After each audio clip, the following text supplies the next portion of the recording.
Past the field in this one. Good start there from Rallyx. Look at the Hulk.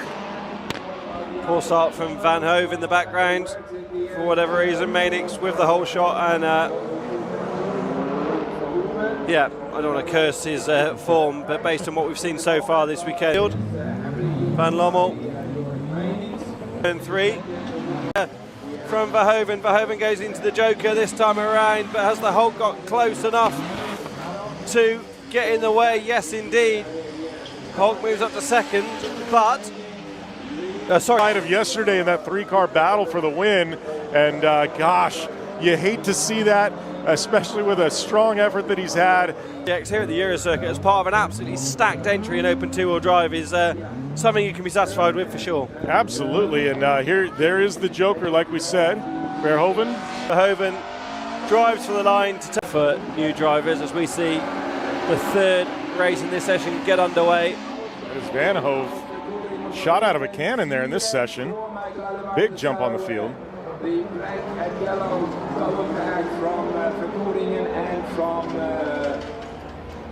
Verhoeven in the second. You know, it's interesting. I'm looking. We got 3 Belgian, 2 Dutch entries in this one. We're talking.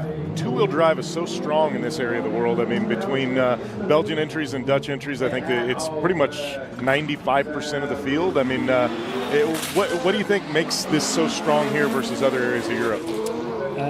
Yeah, I think because we don't have the supercars anymore, and we see a couple of guys moving from supercar to open two-wheel drive. For example, Johnny Verkuringen, he drove supercar for a couple of years ago, and also Tom Gaynor from the last heat. And we have a lot of guys, and they make the step back to open two-wheel drive. But we have also the opportunity to grow further, like Van Hoven, who's leading the pack now. He was always competing in Super National minus 2 liter, and now he has a Honda K20 Turbo and competing in open two-wheel drive, or we call it in our country Super National Plus.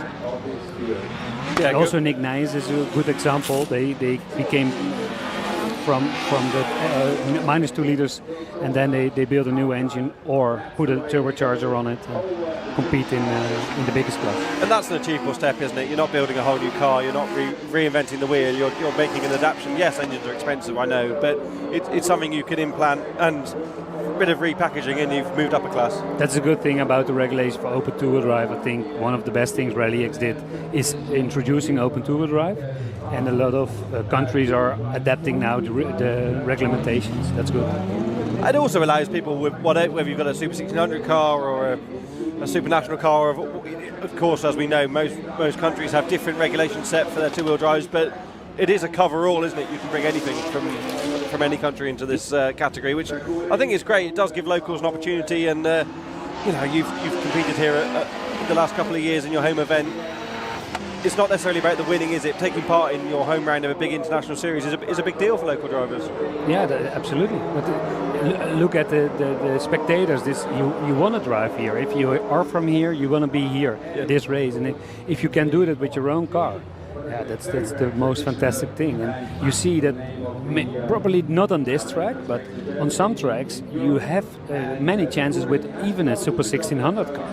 We saw it in Portugal, where Sousa take the lead from Tiger with a very good Super 1600 car. But this track especially is not the best track for a front-wheel drive Super 1600 car. I think Rallyx, Bex, Volders, Van Lommel, Verhoeven. We're going to see if Bex can get ahead of Rallyx. It's been his kryptonite all weekend long.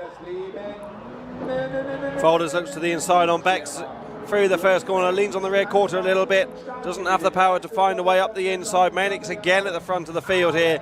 Bex shadowing. Volders didn't get the kind of start that he had last time around in Q2, but just as we saw when Bart Bell joined us in the commentary box before, Bex probably has the ultimate, but Rallyx is just so wily. He's relatively young for a Super National. The events in the north, I'd love to see them up in Alvsbyn, in Honky Yocky, and see what they can do, because we're so used to seeing these. I love that strategy. But poor Bex has been hung out to dry by following into the Joker multiple times this weekend so far, and just been his vice. But right now, Bex out front. We're going to see what he can do with it. And now we'll see the ultimate pace that Barbell was talking to us about earlier on.